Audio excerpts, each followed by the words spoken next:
Hi friends, எல்லோரும் எப்படி இருக்கீங்க? இந்த வீடியோவில் நம்ம என்ன பார்க்க போகிறோம் அப்படின்னா, குரூப் ஃபோரோட ஆன்சர் கீ வந்திருக்கு. ஓகேங்களா? ஸோ இதில் நான் எவ்வளோ ஆன்சர் போட்டிருக்கேன் அப்படிங்கிறத நான் செக் பண்ண போகிறேன்.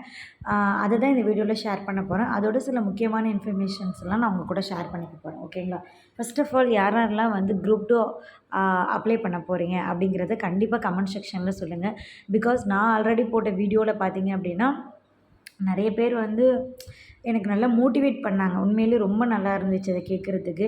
ஏன்னா அது நம்ம ஒரு 2-3 இயர்ஸ் கஷ்டப்பட்டு படித்தவங்களுக்கு கண்டிப்பாக உடனே அதை விட்டு வெளில போகணும் அப்படிங்கிற எண்ணம் வந்திருக்காது. பட் சில டிஎன்பிஎஸ்சி யாருமே வந்து நம்மளை கண்டுக்கிறதே கிடையாது. நீங்கள் என்ன பண்ணாலும் பண்ணுங்கள், நாங்கள் வந்து எங்கள் இஷ்டத்துக்கு தான் இருப்போம். அந்த மாதிரி ஒரு கவர்மெண்ட்டே இருக்கும்போது நம்ம அடுத்தது என்ன பண்ணுறது சொல்லுங்கள்? ஒவ்வொருத்தவங்களும் அவங்களுடைய வாழ்க்கையை நோக்கி நகர்ந்துக்கிட்டு தான் இருக்கணும்.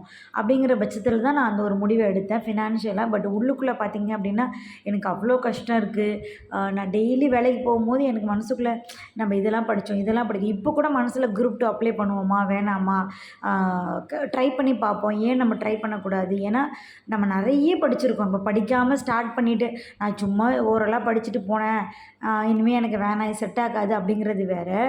A to Z படிச்சுட்டு புக்ஸ் எல்லாம் வாங்கி வச்சு நோட்ஸ் எடுத்து அவ்வளோ யூடியூப் சேனல் பார்த்து அவ்வளோ மோட்டிவேட் நம்ம பண்ணிக்கிட்டு அவ்வளோ வெளியில் திட்டு வாங்கிக்கிட்டு யாராவது கேட்டாங்கன்னா டிஎன்பிஎஸ்சி படிக்கிறேன், எங்கே வேணாம் அதெல்லாம் வேலையே கிடைக்காது அப்படின்னு சொல்கிறவங்கள மத்தியில் கண்டிப்பாக நம்ம வேலை வாங்கியே ஆகணும் அப்படின்னு சொல்லி அவ்வளோ போராட்டம் நடந்து, ஓகேங்களா, இவ்வளோ கஷ்டப்பட்டு நம்ம வந்துட்டோம்.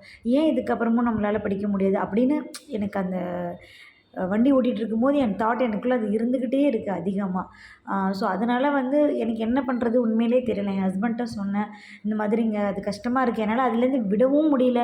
அது வேணான்னு இல்லை, வேணாம் எக்ஸாம்ஸே கவர்மெண்ட் எக்ஸாமே வேணான்னு விடவும் முடியல. அதுக்குள்ளே போய் நுழைஞ்சு படிக்கவும் முடியல என்னால். அந்த மாதிரி சுச்சுவேஷனில் தான் இப்போ இருக்கேன். ஏன்னா நான் வேணான்னு நினச்சி தான் புக்கெலாம் எடுத்து வச்சுட்டேன். ஆனால் மனசுக்குள்ளே வந்து ஒரு ஓகே இந்த தடவை அப்ளை பண்ணி பார்ப்போமா, வேக்கன்சி இருந்தாலும் கம்மியாக தான் இருக்குது, பட் ட்ரை பண்ணுவோம், நம்மளால் முடிஞ்ச எஃபர்ட் போடுவோம், ட்ரை பண்ணுவோம் அப்படின்னு ஒரு பக்கம் தோணிக்கிட்டே இருக்குது. ஸோ இது கரெக்டாக தப்பான்னு எனக்கு தெரியல. ஸோ நீங்கள் சொல்லுங்கள், இந்த தடவை அப்ளை பண்ணலாமா, ஒரு தடவை லாஸ்ட்டு ஒரு ஹோப்பாக படித்து பார்க்கலாமா? ஏன்னா வந்து என்னென்னா நெக்ஸ்ட்டு இயர் குரூப் 4 எக்ஸாம்ஸ் வந்து பார்த்திங்க அப்படின்னா கண்டிப்பாக வேக்கன்சி அதிகமாக இருக்கும்னு எனக்கு ஒரு மனசில் ஒரு நம்பிக்கை. ஏன்னா நெக்ஸ்ட் இயர் வந்து எலெக்ஷன் வரப்போகுது. ஸோ அதனால் வந்து கண்டிப்பாக வந்து அதிகமாக வேக்கன்சி கொடுப்பாங்க, நமக்கு ஈஸியாக கொடுக்கறதுக்கான நிறைய வாய்ப்புகள் இருக்குது அப்படின்னு நான் நினைக்கிறேன் மனசில். பட் அது உண்மையாக இல்லையான்னு எனக்கு தெரியல. அதனால் ஒரு ஹோப், இவ்வளோ தூரம் படிச்சிட்டோம். ஏன்னா என் ஃப்ரெண்டு ஒருத்தி வந்து படிச்சுட்டு இருந்தாங்க, வேலைக்கு போயிட்டே படிச்சுட்டு இருந்தாங்க. 5 வருஷம் கண்டினியூவாக படித்தாங்க. 5வது வருஷம் அவங்க கையில் வேலை இருந்துச்சு. பட் அவங்க விடவே இல்லை, அவங்க நெவர் கிவ் அப், அந்த மாதிரி விடவே இல்லை. அதை கேள்விப்பட்டோன்னே ஓகே நம்மளும் ஏன் விடணும், நம்ம இவ்வளோ கஷ்டப்பட்டுருக்கோம், கண்டிப்பாக அதுக்கான பலன் வந்து கடவுள் நமக்கு கொடுப்பாரு. நம்ம அதனால் வந்து ஒரு தடவை ட்ரை பண்ணலாம். இந்த லாஸ்ட்டு குரூப் 2வும் நெக்ஸ்ட்டு வரப்போகிற குரூப் 4யும் நம்ம ட்ரை பண்ணலாம். பட் ஃபுல் டைமும் படிக்காமல் நம்ம கொஞ்சம் கொஞ்சமாக வேலைக்கு போயிட்டே கிடைக்கிற டைமெல்லாம் கண்டினியூவாக படிச்சுக்கிட்டே இருந்தால் கண்டிப்பாக வந்து அந்த கண்டினியூ இருந்துச்சுன்னா கண்டிப்பாக நம்மளால் சக்ஸஸ் பண்ண முடியும் அப்படின்னு நான் நம்புகிறேன். இது கரெக்டாக தப்பான்னு எனக்கு தெரியல உண்மையாகவே. ஸோ இதை பற்றின கமெண்ட்டை நீங்கள் கண்டிப்பாக சொல்லுங்கள், ஓகேங்களா? ஏன்னா நம்ம ஒரு குழப்பத்தில் இருக்கும்போது நமக்கு நிறைய பேர் ஒரு சஜஷன் சொன்னாங்கன்னா ரொம்ப ஃபீல் பெட்டராக இருக்கும் அப்படின்னு நான் நினைக்கிறேன். ஸோ வாங்க ஆன்சர் கீக்கு போகலாம். இந்த ஆன்சர் கீயை பொறுத்த வரைக்கும் இல்லை நானே நிறைய இடத்துல டிக் பண்ணியிருப்பேன், டாட்டு டிக்கு இந்த மாதிரிலாம் பண்ணியிருக்கிறது எல்லாமே OMRல நான் கரெக்டாக எழுதியிருக்கிறது. சில இதெல்லாம் வந்து பார்த்திங்க அப்படின்னா தப்பாக எழுதியிருக்கேன். ஸோ இது முக்கால்வாசி பார்த்திங்கன்னா ஒரு 50 கொஷின்ஸ் கரெக்டுங்க நானுங்க. மீதி உள்ள 50ல் நிறைய தப்பும் வந்திருக்கு. ப்ளஸ் நிறைய இடத்துல நான் டிக்கு டாட் எதுவுமே போடாமல் இருக்கேன். ஏன்னா அதெல்லாம் நிறைய டிக்லாம் எதுவுமே போடாமல் இருக்கிறனால என்னால் வந்து கரெக்டாக அக்யூரேட்டாக நான் எவ்வளோ மார்க்கு அப்படின்னு சொல்ல தெரியல. பட் இதில் நிறைய பேர் வந்து தப்பு அது இதுன்னு இருக்குன்னு சொல்லியிருக்காங்க. செக் பண்ணி பார்த்ததில் தமிழில் வந்து 65 கொஷின்ஸ் நான் கரெக்டு, ஓகேங்களா? அதுக்கு மேலே இருக்கிறது எல்லாமே நான் டிக் பண்ணவே இல்லை.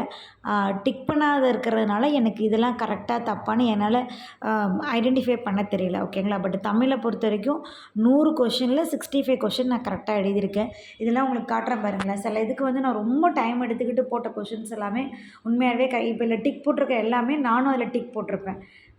ஓகேங்களா? அதனால் அது வந்து கரெக்டான கொஷின்ஸாக எனக்கு இருக்குது. சில இடத்துல இன்ட்டு போட்டிருக்கேன் பார்த்தீங்களா? அதெல்லாம் வந்து ஆ ஜிகே அதாவது கொஷின் ஆன்சர் கீழே ரைட்டு, நான் போட்டிருக்கிறது தப்பு. இங்கே பாருங்க டிக் போட்டிருக்கேன் பார்த்தீங்களா? இதில் ஆன்சர் கீ கரெக்ட்டு, நான் வந்து தப்பு. இந்த மாதிரி சில இதெல்லாம் போட்டிருக்கேன். சில இதில் எனக்கு இதுவே தெரியல. ஸோ அதனால் என்னால் கரெக்டாக சொல்ல முடியல. ஆன்சர் கீ அதாவது மார்க் வந்தோடனே கண்டிப்பாக உங்களுக்கு எவ்வளோ மார்க்குன்னு நான் சொல்கிறேன். நீங்கள்லாம் தமிழில் மட்டும் எவ்வளோ மார்க் எடுத்தீங்க அப்படின்னு சொல்லி கமெண்ட் செக்ஷனில் சொல்லுங்கள். Okay, thank you.